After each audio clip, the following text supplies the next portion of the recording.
नमस्कार. मॅक्स महाराष्ट्रामध्ये आपलं स्वागत आहे. मी आहे किरण सोनावणे. सर्वप्रथम आपल्या संपूर्ण कोट्यावधी प्रेक्षकांना क्रांतीबा ज्योतिराव फुले यांच्या जयंतीच्या खूप खूप शुभेच्छा. ज्योतिबा फुले जयंतीच्या निमित्तानं आपण महाराष्ट्रातील अनेक विचारवंत, अभ्यासक, कलावंत यांच्याशी बोलतो आहोत. क्रांतीबा ज्योतिराव फुल्यांच्या जीवनातील, त्यांच्या चरित्रातील वेगवेगळे पैलू जाणून घेण्याचा प्रयत्न करतो आणि हीच मॅक्स महाराष्ट्राच्या वतीनं त्यांना आदरांजली आहे.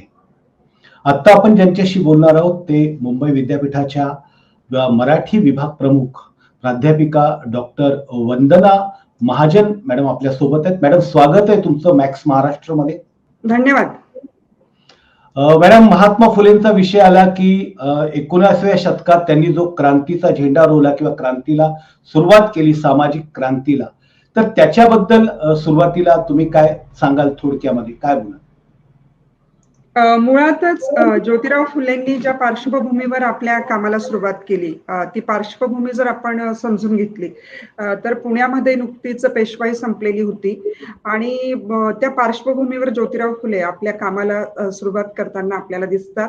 आणि म्हणजे तो वासातिक काळ आणि परत युरोपियन काही विचारवंत लेखक यांनी ज्या पद्धतीने एक शिक्षण क्षेत्र असेल किंवा सांस्कृतिक क्षेत्रामध्ये वेगवेगळ्या पद्धतीने मांडणी करायला सुरुवात केली होती, याच्यात आपण एक भारतीय पातळीवर शिक्षणाची सुरुवात म्हणजे इथला जो परत एक प्रश्न होता म्हणजे वर्गीय आणि जातीय प्रश्न आणि त्या पार्श्वभूमीवर शिक्षणाची जी सुरुवात झाली, तर याच्यातले जे विरोधाभास आहेत, मला असं वाटतं की ज्योतिरावांचं काम समजून घेत असताना हे जे विरोधाभास आहेत ते विरोधाभास आपल्याला आधी समजून घ्यावे लागतात.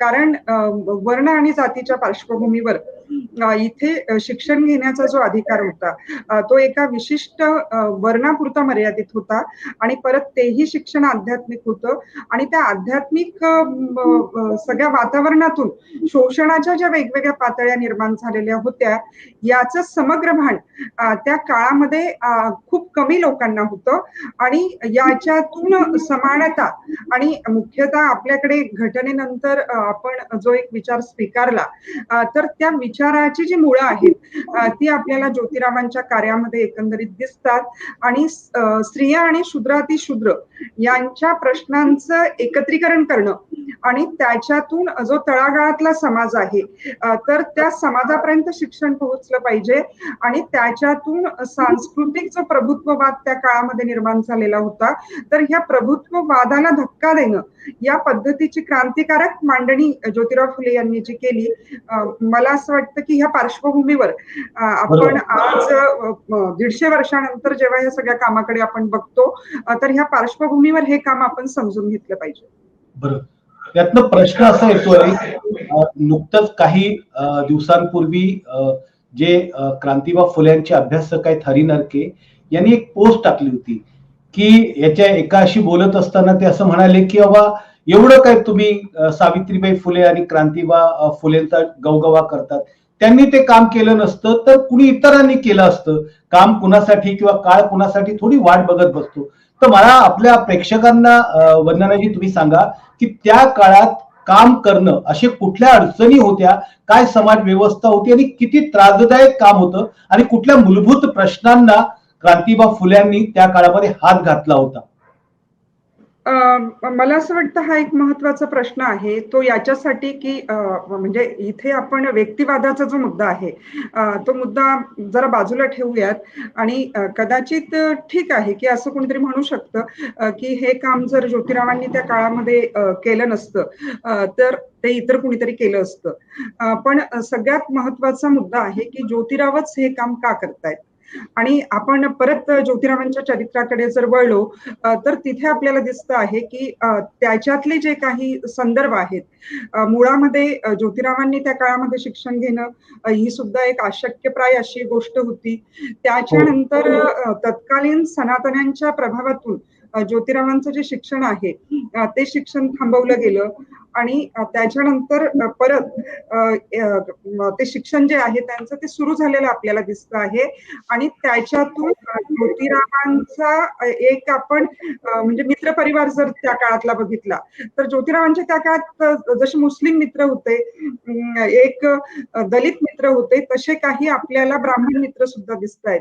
आणि त्या एक ब्राह्मण मित्राच्या लग्नातला जो प्रसंग त्यांच्या चरित्रामध्ये आहे की तिथून त्यांना जायला सांगितलं आणि त्या पार्श्वभूमीवर ज्योतिरावांना असं वाटलं की अशा पद्धतीने एखाद्याचा अपमान करणं आणि मग वर्णव्यवस्था, जाती व्यवस्था यांची चिकित्सा आणि त्याच्यातून काम उभं राहणं.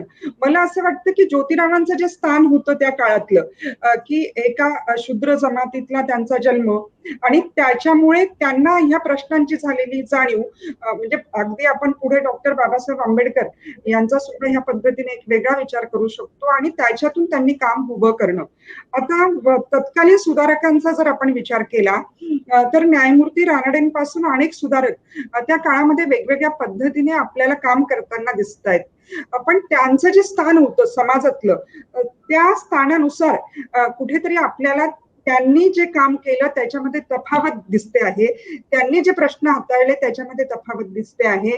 मुळामध्ये इथल्या अगदी शेवटच्या माणसाच्या प्रश्नांची जाण असणं आणि त्याच्यातून समानतेचा विचार मांडणं या पार्श्वभूमीवर ज्योतिरावांचं जे कार्य आहे ते केवळ महाराष्ट्राच्या पातळीवर नव्हे तर संपूर्ण भारतामध्ये एक वेगळ्या स्वरूपाचं काम आहे. आणि मुख्यतः इथे स्त्रियांना समान दर्जा आहे. म्हणजे त्यांनी फक्त सावित्रीबाईंना शिकवलं असं नव्हे, तर त्यांच्या प्रत्येक कार्यामध्ये सावित्रीबाईंचा वाटा जो आहे तो समान वाटा आहे. आणि त्याचं जे श्रेय आहे ते वेळोवेळी ज्योतिराव सावित्रीबाईंना देतात. तर मुळातच कुटुंब संस्था आणि ह्या कुटुंब संस्थेमध्ये स्त्रियांचं स्थान, कुटुंबातली शोषणाची पातळी याच्यावर देखील ते विचार मांडतायत. मला असं वाटतं की त्या काळामध्ये इथे व्यक्तिवादाचा मुद्दा येत नाही, पण ह्या पद्धतीने कार्य करणारा दुसरा विचारवंत आपल्याला दिसत नाही. दुसरा एक प्रश्न येतो की क्रांतीबा फुले आणि सावित्रीबाई फुले यांनी प्रामुख्यानं स्त्री दास्यावरती, तिच्या मुक्तीसाठी मोठ्या प्रमाणात काम केलं. पण आज आपण जर पाहिलं तर या देशातल्या पुन्हा एकदा दास्याची बेडी महिलेच्या पायामध्ये किंवा गळ्यामध्ये ज्या व्यवस्थेने अडकवली, ज्या संस्कृतीने अडकवली, त्याचेच झेंडे आणि त्याच्याच पालख्या घेऊन महिला मोठ्या प्रमाणात मिरवताना दिसत आहेत. तर हा विरोधाभास कसा काय? एकीकडे सावित्रीबाई फुले, महात्मा फुले यांनी म्हणजे ज्या समाज सुधारणा केल्या, जे कष्ट केलं, जी क्रांती केली, त्याची फळं तर चाखायची, त्याचे फायदे तर घ्यायचे. पण दुसरीकडे मात्र परंपरागत असणारी जी बेडी बंधन आहेत ती सुद्धा मोठ्या आनंदानं मिरवायची. याच्यामध्ये तुम्ही कुठे बघता? कारण की आता जर समजा कुठलेही धार्मिक कार्यक्रम पाहिले, बैठका पाहिल्या किंवा असे कार्यक्रम पाहिले तर त्यात महिलांचा जो सहभाग असतो तो खूप मोठा असतो, लक्षणीय असतो. याचं तुम्ही कसं काय विश्लेषण कराल? काय का असं घडतंय? याच्यासाठी आपल्याला 2-3 मुद्द्यांची चर्चा केली पाहिजे. पहिला मुद्दा जो आहे तो म्हणजे ज्योतिराव फुलेंनी केलेली धर्मचिकित्सा, की ज्योतिराव फुले धर्माची चिकित्सा करतात आणि भारतीय इतिहासाचा नवा जो अन्वयार्थ आहे तो नवा अन्वयार्थ लावण्याचा ते प्रयत्न करतात. संस्कृतीची चिकित्सा कशा पद्धतीने केली पाहिजे याच्याविषयीचा जो एक विशिष्ट दृष्टिकोन आहे, तार्किक दृष्टिकोन किंवा त्याची तार्किक पद्धती जी आहे ती पद्धती ते निर्माण करतात. आणि आता साहित्य जे आहे की साहित्याची निर्मिती कशासाठी करायची, तर ज्योतिरावांनी मोठ्या प्रमाणात साहित्याची निर्मिती केली आणि ते सगळं साहित्य जे आहे ते त्यांनी तत्कालीन प्रश्नांना जोडून घेतलेलं आहे. आता हे सगळं करत असताना आपण स्त्री प्रश्नांकडे बघण्याचा ज्योतिरावांचा जो दृष्टिकोन आहे तो जर आपण तपासून बघितला तर आपल्याला काही उदाहरणं आपण चर्चेला घेऊ शकतो. मुख्यतः सत्सारचे जे 2 अंक ज्योतिरावांनी काढले त्याच्यातल्या एका अंकामध्ये ते पंडिता रमाबाई यांनी त्या काळामध्ये ख्रिस्ती धर्म स्वीकारला आणि त्याच्यानंतर त्या भारतात परत आल्या. त्याच्यानंतर त्यांच्यावर जी टीकेची झोड उठवली गेली तर ज्योतिराव फुले हे एकमेव आहेत की त्यांनी धर्म बदलाचं पंडिता रमाबाई यांचं जे स्वातंत्र्य होतं ते त्यांनी मान्य केलं आणि पंडिता रमाबाईंच्या पाठीशी ते ठामपणे उभे राहिलेले आपल्याला दिसतात. दुसरा जो मुद्दा आहे तो म्हणजे स्त्री पुरुष तुलना लिहिणाऱ्या ज्या आपल्या ताराबाई आहेत, तर ताराबाईंना सत्यशोधक समाजातल्या ज्योतिरावांच्याच काही मित्रांनी लक्ष बनवण्याचा प्रयत्न केला. कारण ताराबाई ज्या धारदार पद्धतीने मांडणी करत होत्या, तर ती मांडणी सत्यशोधकांना सुद्धा पचली नाही असं एक चित्र आपल्याला दिसतं. आणि ह्या पार्श्वभूमीवर आपल्याच अनुयायांची कान उघडणी करणं आणि ताराबाईंची पाठराखण करणं हे कार्य ज्योतिरावांनी केलं. अगदी आपण गुलामगिरीतली मांडणी जर समजून घेतली, तर स्त्री ही अपत्याला जन्म देते म्हणून ती पुरुषापेक्षा श्रेष्ठ आहे असा जो विचार आहे तो ज्योतिराव मांडताना आपल्याला दिसतात. मुळामध्ये पुढे स्त्रीवादी चळवळ आणि त्याची मोठी चिकित्सा आपल्याला करता येऊ शकते.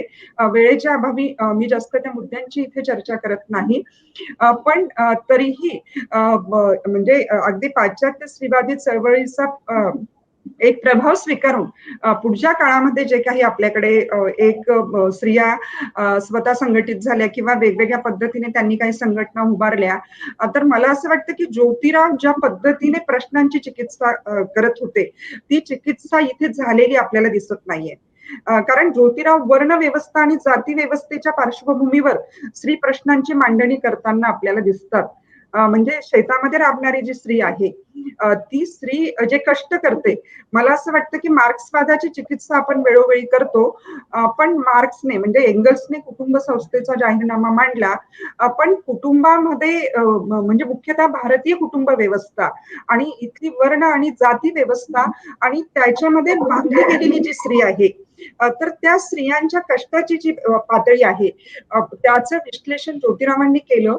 आणि म्हणजे ब्राह्मण कुटुंबातली स्त्री आणि एखादी दलित स्त्री, एखादी शेतामध्ये काम करणारी कष्टकरी स्त्री यांच्या श्रमातली आणि त्यांच्या समाजातल्या स्थानाची चिकित्सा ज्योतिराव करताना आपल्याला दिसत आहेत. आणि मुख्यतः ज्योतिराव आणि सावित्रीबाई असेपर्यंत स्त्रिया आणि अगदी आपण पुढे म्हणजे अतिशूद्रांचा विचार सुद्धा या पातळीवर करू शकतो, की समानतेचा जो धागा आहे तो ज्योतिरावांनी कुठेही सोडलेला नाहीये. त्यांच्या प्रत्येक कार्यामध्ये ते स्त्रियांना समान सहभाग देत आहेत किंवा त्यांचा समान जो वाटा आहे तो ते मान्य करतायत. मुख्यतः ह्या अनुषंगाने परत आपण इतर चळवळींची जर चिकित्सा करायला लागलो तर स्त्रियांचं जे हे समान स्थान आहे ते टिकलेलं आहे असं फारसं चित्र आपल्याला दिसत नाही. मुख्यतः मग परत आपण आपल्याला डॉक्टर बाबासाहेब आंबेडकरांकडेच यावं लागतं, कारण हिंदू कोडबिल आणि त्या संदर्भामध्ये जे काही काम पुढे झालं, तर ही उदाहरणं जर आपण सोडली तर स्त्रियांचं म्हणजे स्त्रियांची समानता, स्त्री पुरुष समानता आणि स्त्रियांचा सहभाग याच्याविषयीची चिकित्सा आपल्याकडे व्यवस्थित उभी राहिली नाही. आणि स्त्रिया जे काही करत राहिल्या ते परत वर्ण आणि जातीच्या त्याचे एक फायदे घेऊन पुढे त्या काही गोष्टी करत राहिल्या. आणि मला असं वाटतं हे जे आंतरविरोध आहेत हे अगदी स्त्रीमुक्ती चळवळ असेल किंवा जिथे स्त्रियांचे प्रश्न प्रामुख्याने मांडले गेले, तर त्या चळवळींमध्ये सुद्धा आपल्याला हे आंतरविरोध दिसत आहेत. की एकीकडे म्हणजे तुम्ही जी सुरुवात केली की एकीकडे वर्णव्यवस्था जाती व्यवस्थेच्या विरुद्ध भूमिका घ्यायची, पण परत ज्योतिराव फुलेंचं जे कार्य आहे की ते त्याचं उपयोजन करतायत, म्हणजे ते फक्त सिद्धांतन करत नाहीत, तर ह्या सिद्धांतनाचं उपयोजन आपण आपल्या आयुष्यामध्ये कशा पद्धतीने करायचं याचं उदाहरण ते आपल्या समोर ठेवतायत.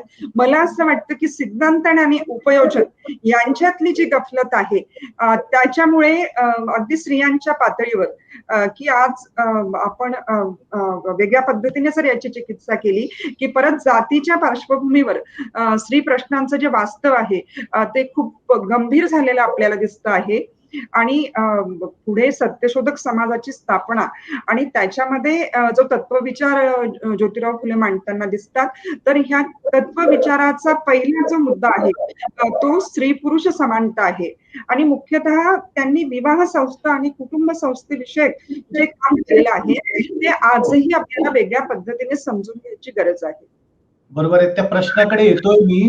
पण हा जो प्रश्न आपण तुम्ही विश्लेषण केलं की बाबा लोक त्यांची केलेल्या सुधारणेचा फायदा घेत आहेत, जसं नवीन नवीन आधुनिक तंत्रज्ञानाचा विकास होतो मोबाईल येतो, टॅब येतो, ते लोक वापरतात, पण त्याच्यातल्या असणाऱ्या वैज्ञानिक विचारांचा किंवा दृष्टीचा स्वीकार मात्र करत नाही. नुसतं त्यांच्या कामापुरतं वापरताना आपल्याला दिसत आहेत. तर वंदनाजी, महात्मा फुलेंनी वेगवेगळ्या गोष्टीनं त्या काळात त्यांच्या पद्धतीनं पर्याय उभे करण्याचा प्रयत्न केला, वेगवेगळ्या पद्धतीनं पर्याय देण्याचा प्रयत्न केला. त्यात सत्यशोधक समाज किंवा सत्यशोधक धर्म हा एक त्यांनी तिथे प्रचलित किंवा त्याची एक संहिता लिहिण्याचा प्रयत्न आणि तो प्रचारित करण्याचा प्रयत्न केला.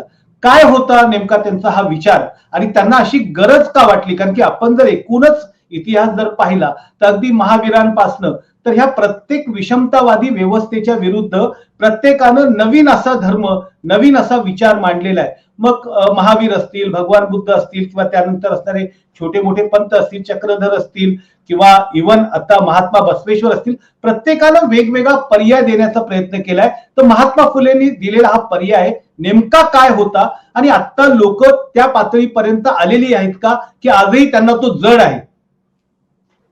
मुळात 24 सप्टेंबर 1874 रोजी ज्योतिराव फुले यांनी सत्यशोधक समाजाची स्थापना केली. पण हा समाज स्थापन करत असताना त्यांनी आधी म्हणजे आपण गुलामगिरीला सुद्धा आता 150 वर्ष, गुलामगिरी हा ग्रंथ ज्योतिराव फुले यांनी लिहिला, त्यालाही 150 वर्ष पूर्ण झालेली आहेत. आणि ह्या गुलामगिरीमध्ये ते भारतीय गुलामीची चिकित्सा करतात आणि मग परत धर्म आणि एकंदरीतच मुख्यतः ते पौराणिक साहित्याची चिकित्सा करतात. आता ही चिकित्सा करत असताना त्यांनी जी पद्धती वापरलेली आहे, तर काही अभ्यासकांनी याला अनुभव प्रमाणवादी पद्धत असं देखील म्हटलेलं आहे, की ज्योतिराव कुठेतरी परत कॉम्रेड शरद पाटलांचा जर आपण विचार केला, की सुरुवातीच्या काळामध्ये कॉम्रेड शरद पाटील यांनी माफुवाची मांडणी केली आणि नंतर मात्र त्यांनी ती मांडणी एक वेगळ्या पद्धतीने पुढे नेलेली आपल्याला दिसते आहे. पण सुरुवातीची त्यांची जी मांडणी आहे, त्या मांडणीमध्ये ज्योतिराव फुलेंचा तत्वविचार, डॉक्टर बाबासाहेब आंबेडकरांचा तत्वविचार आणि मार्क्सने जी मांडणी केलेली आहे, तर त्यांचा एकत्रित पद्धतीने विचार करून एक वेगळी जी मेथडॉलॉजी आहे, एक वेगळं जे प्रमाणशास्त्र आहे, ते मांडण्याचा त्यांनी प्रयत्न केला. आता मुळामध्ये गुलामगिरीमध्ये ज्या चिकित्सा पद्धती ज्योतिराव फुले यांनी आपल्याला दिलेल्या आहेत, तर ही चिकित्सा जर आपण आजही वाचली, तर मला असं वाटतं की आजही म्हणजे भारतीय समाज जो आहे, तो ह्या वातावरणाच्या बाहेर फार पडलेला आहे, हे आपल्याला दिसत नाही. आणि मग ह्या सगळ्या पार्श्वभूमीवर त्यांनी नंतर सार्वजनिक सत्यधर्म नावाचा जो ग्रंथ लिहिलेला आहे, तर म्हणजे एखादा तत्वविचार लिहित असताना एक जी विषम व्यवस्था आहे, तर ही विषम व्यवस्था तर उद्ध्वस्त झाली पाहिजे. पण त्याला एक पर्यायी हा शब्द मला फारसा आवडत नाही, पण मुळामध्ये त्याच्यासाठी काही एक समानतेकडे नेणारी जी व्यवस्था आहे, ती व्यवस्था निर्माण केली पाहिजे याचं जे भान आहे, ते ज्योतिरावांना संपूर्णपणे होतं आणि त्याच्यातून त्यांनी सार्वजनिक सत्यधर्म हा ग्रंथ लिहिला आणि त्याच्यातूनच त्यांनी सत्यशोधक समाजाची स्थापना केलेली आहे. आता सत्यशोधक समाज आणि त्या पार्श्वभूमी त्या काळामध्ये एक वेगवेगळे काही जे पुनरुज्जीवनवादी संस्था आहेत किंवा समाज आहेत, ते आपल्याला निर्माण झालेले दिसत आहेत. एकीकडे ब्राह्मो समाज आहे, रामहंस परमहंस सभा आहे, किंवा अगदी प्रार्थना समाज त्या काळामध्ये निर्माण झाला. आता या लोकांनी ज्या पद्धतीने एक म्हणजे जो एक आध्यात्मिक विचार आहे, ज्याला आपण वैदिक विचार असं म्हणतो, की ह्या वैदिक विचारांची चिकित्सा करायची आणि काहीतरी त्याच्यातले जे विषमतावादी विचार आहेत, असं त्यांचं म्हणणं होतं, की ते दूर करायचे आणि त्याच्यातून नवा विचार मांडण्याचा प्रयत्न या सगळ्या ज्या धर्माचा वेगळा विचार करणाऱ्या संस्था त्या काळामध्ये निर्माण झाल्या, त्यांनी आपल्याला केलेला दिसतो आहे. आणि ज्योतिराव फुलेंनी त्यांची चिकित्सा केलेली आहे आणि ती चिकित्सा करत असताना ज्योतिराव फुले त्यांच्या हे लक्षात आणून देत आहेत, की अशा पद्धतीने वैदिक धर्मविचारांच्या अंतर्गतच तुम्ही विचार पुढे नेणार असाल, तर तुमच्या ह्या सुधारणावादाला काहीही अर्थ नाही. नाही, हे ज्योतिरावांनी त्यांच्या लक्षात आणून दिलं. आणि सातत्याने मला असं वाटतं की सत्यशोधक समाज हा ज्योतिरावांनी जे आयुष्यभर चिंतन केलं, जे काम केलं, त्याच्यातून निर्माण झालेला विचार आहे. आणि मुख्यतः वैदिक धर्माला पर्याय देण्यासाठी त्यांनी सत्यशोधक समाजाचा जो विचार आहे, तो विचार आपल्याला मांडलेला दिसतो आहे. आता खरं म्हणजे परत आपण त्या काळामध्ये ज्या संस्था आणि समाज निर्माण झाले होते, त्या पार्श्वभूमीवर आपण सत्यशोधक समाजाचा विचार केला, तर सत्यशोधक समाज हा असा एकमेव समाज आहे की तो त्या काळामध्ये तळागाळापर्यंत पोहोचलेला समाज आहे. आणि अगदी खेड्यापाड्यापर्यंत सत्यशोधक समाजाच्या ज्या शाखा आहेत, त्या शाखा आपल्याला निर्माण झालेल्या दिसत आहेत. सत्यशोधक समाजाने संस्कृतीची एक कठोर चिकित्सा तर केलीच, पण मोठ्या प्रमाणामध्ये साहित्य निर्माण केलं आणि वेगवेगळ्या माध्यमातून त्यांनी लोकप्रबोधन कशा पद्धतीने घडवून आणता येईल, किंवा सत्यशोधक समाजाचा जो तत्वविचार आहे तो लोकांपर्यंत कसं पोहोचवता येईल, याच्याविषयीचं मोठं काम जे आहे ते त्या काळामध्ये निर्माण झालेलं आपल्याला दिसत आहे.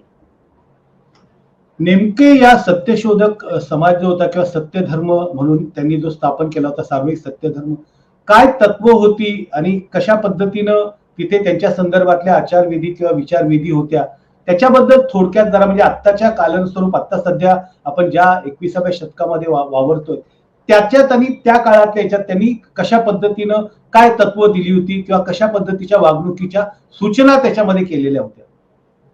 त्याच्यासाठी त्यांनी एक 33 जे नियम आहेत सत्यशोधक समाजाचे, ते नियम सांगितलेले आहेत. आणि ह्या नियमांमध्ये सुद्धा ते सर्वप्रथम म्हणजे त्यांनी केलेली धर्मचिकित्सा आणि त्याच्या आधारे त्यांनी जो एक वेगळ्या समाजाचा नमुनादर्श निर्माण केला, किंवा त्या पद्धतीचा समाज निर्माण झाला पाहिजे, असं एक जे सातत्याने त्यांचं म्हणणं होतं, तर त्या आधारित एक तत्वविचार जो आहे तो त्यांनी देण्याचा प्रयत्न केला. आता ह्या तत्वविचारामध्ये म्हणजे ईश्वर आणि ईश्वराची संकल्पना ही त्यांनी पूर्णपणे नाकारलेली आहे. आता दुसरा मुद्दा म्हणजे त्यांनी निर्मिकाची संकल्पना सांगितली. आता निर्मिकाची संकल्पना आणि ह्या संकल्पनेची चिकित्सा आजपर्यंत वेगवेगळ्या अभ्यासकांनी वेगवेगळ्या पद्धतीने आपल्याला केलेली दिसते आहे. तर निर्मिकाची जी संकल्पना ते सांगता आहेत, म्हणजे कुणीतरी क्रिएटर आहे, कुणीतरी निर्माण करणार आहे. आणि हा जो निर्मिक आहे म्हणजे मुख्यतः जी एक मध्यस्थी होती, त्याला ज्योतिराव फुले दलाल असा शब्द वापरतात, की ही जी ईश्वर आणि माणूस यांच्यातली मध्यस्थी होती ती त्यांनी नाकारली. पण आता इथे प्रश्न असा उभा राहतो की निर्मिकाची संकल्पना, आणि मग अनेक अभ्यासकांनी एक ख्रिस्ती धर्माचा प्रभाव, किंवा एक मोहम्मद पैगंबर आणि एकेश्वरवादाचा मुख्यतः, की जिथे जिथे एकेश्वरवाद मान्य केला गेला त्या एकेश्वरवादाचा प्रभाव या अनुषंगाने मांडणी करण्याचा, चिकित्सा करण्याचा प्रयत्न केलेला आहे. आता मुळातच आपण ज्योतिराव फुलेंची संपूर्ण मांडणी जर समजून घेतली, तर ज्योतिराव फुलेंवर असलेला जो प्रभाव आहे तो एकाच एक नाही. आणि त्याच्यामुळे ज्योतिराव फुले एक निर्मिकाची जी संकल्पना मांडतायत, तर निसर्गातला जो कार्यकारण भाव आहे किंवा निसर्गातली जी सुसंगती आहे, त्या सुसंगतीच्या आधारे ते ती मांडणी करताना आपल्याला दिसतात. आणि मग हा जो निर्मिक आहे, तर हा निर्मिक आणि नंतर त्या निर्मिकाच्या जवळ जाण्याचे जे मार्ग आहेत. आता जेव्हा तुम्हाला एक सर्वसामान्य समाज आहे आणि ह्या समाजाला तुम्हाला एक क्रांती विचार द्यायचा आहे, तर मला असं वाटतं की तो क्रांती विचार देत असताना या पद्धतीची जी मांडणी आहे ती ज्योतिराव फुले आपल्याला सांगताना दिसत आहेत. मुख्यतः त्यांनी सत्यशोधक समाजाच्या ह्या नियमांमध्ये विवाह पद्धतीची चिकित्सा केली. आणि जे वैदिक पद्धतीचे विवाह लागत होते, तर याला त्यांनी नकार दिलेला आहे. आणि मग विवाह म्हणजे सत्यशोधक समाजाने जी विवाह पद्धती निर्माण केली, तर त्या विवाह पद्धतीची जर आपण चिकित्सा केली, तर जे एंगल्स म्हणतो आहे की एकंदरीतच भांडवलशाही व्यवस्थेमध्ये जे शोषण आहे त्या शोषणाचं छोटं जे एकक आहे ते कुटुंब आहे. आता ह्या कुटुंबाकडे बघण्याचे वेगळे दृष्टिकोन ज्योतिराव फुलेंनी त्या काळामध्ये निर्माण केले आणि विवाह पद्धती जी आहे, तर ही विवाह पद्धती कशी असली पाहिजे आणि मुख्यतः म्हणजे या विवाहामध्ये जो मुलगा आहे, तो याची ग्वाही देताना आपल्याला दिसतो आहे, की ज्या स्त्रीशी मी लग्न करतो आहे तिचं आणि इतर ज्या सगळ्या स्त्रिया आहेत, की त्यांच्या स्वातंत्र्यासाठी मी कटिबद्ध आहे. इथून या विवाह पद्धतीला सुरुवात होते. तर अशा पद्धतीने कुटुंबाच्या पुनर्रचनेचा जो प्रश्न आहे, किंवा मग धर्माचा विचार, की ज्योतिराव फुलेंनी असं एक कुटुंब सांगितलेलं आहे, की त्या कुटुंबामध्ये वेगवेगळ्या धर्माचे लोक एकत्र राहू शकतात. तर आता ह्या कुटुंब संस्थेविषयी ची जी मांडणी आहे, ती पण ह्या नियमामध्ये किंवा ह्या सत्यशोधक विचारांमध्ये ज्योतिराव फुले यांनी आपल्याला केलेली दिसते आहे. तर ह्या वेगवेगळ्या पातळीवर मुख्यतः माणसाचं जे स्वातंत्र्य आहे, स्त्रियांचं स्वातंत्र्य आणि पुरुषांचं स्वातंत्र्य, या या स्वातंत्र्याचा जो विचार आहे, तो ज्योतिराव आपल्याला मांडताना दिसतात आणि एक मानवतावादी विचार डोळ्यासमोर ठेवून त्यांनी स्त्रिया आणि शूद्रातिशूद्र यांच्या हक्काचा जो जाहीरनामा आहे, तो या सत्यशोधक समाजाचे जे नियम ज्योतिराव फुले यांनी सांगितले, तर त्याच्यातून ते आपल्याला मांडताना दिसत आहेत. आत्ताच्या जी परिस्थिती आहे त्या परिस्थितीला अनुषंगाने आपल्याला महात्मा फुलेंचा विचार किंवा क्रांतीबा फुल्यांचा विचार कितपत पचलेला आहे, काय सांगाल तुम्ही त्या संदर्भात? आता हा तसा संमिश्र प्रश्न आहे. कारण ज्योतिराव फुले यांचा विचार पचला नाही, असंही चित्र खरं म्हणजे नाहीये. मुख्यतः आपण सत्यशोधक समाजाचा जर नीट विचार केला किंवा तो समजून घेतला, तर एक चित्र आपल्याला दिसतं आहे, की सत्यशोधक समाजाने जो सांस्कृतिक हस्तक्षेप आहे, तो मोठ्या प्रमाणामध्ये केलेला आहे. आता हे करत असताना नंतरच्या काळात हे झालं, की त्याला ब्राह्मणेतर चळवळीचं जे रूप आलेलं आहे, तर त्या पद्धतीने आणि पुढे मग जे सत्यशोधक होते, त्यांचं काँग्रेसमध्ये झालेलं विलिनीकरण आणि त्याच्यातून निर्माण झालेले काही प्रश्न, हे जरी घडलेलं चित्र आपल्याला दिसतं आहे, तरीही सत्यशोधक समाजाने ज्या पद्धतीने आपला सांस्कृतिक हस्तक्षेप नोंदवला किंवा सत्यशोधक समाजाने मोठ्या प्रमाणामध्ये साहित्य निर्मिती केलेली आहे. आपण एकीकडे महात्मा ज्योतिराव फुले यांनी केलेली साहित्य निर्मिती, सावित्रीबाईंनी निर्माण केलेलं साहित्य, अगदी पंडिता रमाबाईंचा विचार ज्या पद्धतीने ज्योतिराव फुले समजून घेतात, त्याची मांडणी करतात, तर मला असं वाटतं की पंडिता रमाबाई ह्या सुद्धा त्या काळातल्या सत्यशोधकच आहेत. ताराबाई शिंदे आहेत आणि त्याच्यानंतर कृष्णराव भालेकर आहेत. तर हा सगळा जो पट आहे, एकीकडे आपले नारायण मेघाजी लोखंडे जे आहेत, की त्यांनी मुंबईमध्ये कामगार चळवळ जी आहे, तर ती कामगार चळवळ वेगळ्या पद्धतीने पुढे नेलेली आहे. आता ह्या सर्व लोकांनी केलेली साहित्य निर्मिती आणि पुढे मुकुंदराव पाटील, जे त्यांच्या वडिलांनी दिनबंधू नावाचं नियतकालिक सुरू केलेलं होतं, तर ते पुढे ते 67 वर्ष दिनमित्र म्हणून त्यांनी चालवलेलं आहे. आता हे सगळं काम जर आपण बघितलं, तर सत्यशोधक समाजाचा अत्यंत मोठा प्रभाव आणि त्या प्रभावातून झालेलं काम, असं चित्र आपल्याला दिसतं आहे. अर्थात हे मी फक्त सत्यशोधक समाजाविषयी बोलते आहे, पण त्याच्याही पलीकडे जे वेगवेगळे विचार प्रवाह निर्माण झाले, मुख्यतः डॉक्टर बाबासाहेब आंबेडकर ज्या पद्धतीने ज्योतिराव फुलेंचं काम पुढे नेताना आपल्याला दिसतायत आणि ते स्वतःला सत्यशोधक म्हणून घेतायत. तर हा जो विस्तार झालेला आहे, तर तो नक्कीच सत्यशोधक समाजाचं हे यश आहे किंवा सत्यशोधक समाजाचं हे विस्तारित स्वरूपाचं कार्य आहे, की सामाजिक चळवळीचा एक मूलभूत असा विचार जो आहे, तो तिथून पुढच्या काळामध्ये आपल्याला आलेला दिसतो आहे. ही एक परिस्थिती आहे. आणि दुसरीकडे एक परिस्थिती आपल्याला दिसते आहे, की एकंदरीतच भारतीय संस्कृती आणि भारतीय धर्मविचार याचा जेव्हा आपण विचार करतो, तर वैदिक मांडणी आणि ह्या वैदिक मांडणीने मात्र ज्योतिराव फुले म्हणजे परत वर्ण व्यवस्थेच्या आधारे जर आपल्याला बोलायचं असलं तर उच्च वर्णस्थानी जी मंडळी होती तर ज्योतिराव फुले आणि सत्यशोधक चळवळ यांच्याविषयीची जी मोठी नकारात्मकता आहे ती कायमच त्यांच्या मनामध्ये राहिलेली आहे. म्हणजे आजही आपण ज्योतिराव फुले यांचं जे कार्य आहे ते पचवून घेणं याच्यासाठी अवघड होतं की ते मुळात समजून न घेतात ज्योतिराव फुले हे काहीतरी ब्राह्मण विरोधी आहेत किंवा त्यांनी ब्राह्मणांना म्हणजे ब्राह्मण जातीला विरोध केला असं जे चित्र वारंवार निर्माण केलं जातं मला असं वाटतं की हे चित्र जे आहे ते परत काहीतरी स्वार्थापोटी निर्माण केलेलं चित्र आहे असं आपल्याला म्हणता येतं. आणि मग ह्या सगळ्या पार्श्वभूमीवर जो विरोधाभास आहे तो भारतीय समाज रचनेतला विरोधाभास आहे. आणि हा भारतीय समाज रचनेतला जो विरोधाभास आहे तिथे ज्योतिराव फुले पचवणं हे आजही आपल्यासाठी एक मोठं आव्हान आहे किंवा ते तसं पचवलं जात नाही ज्योतिराव फुलेंना.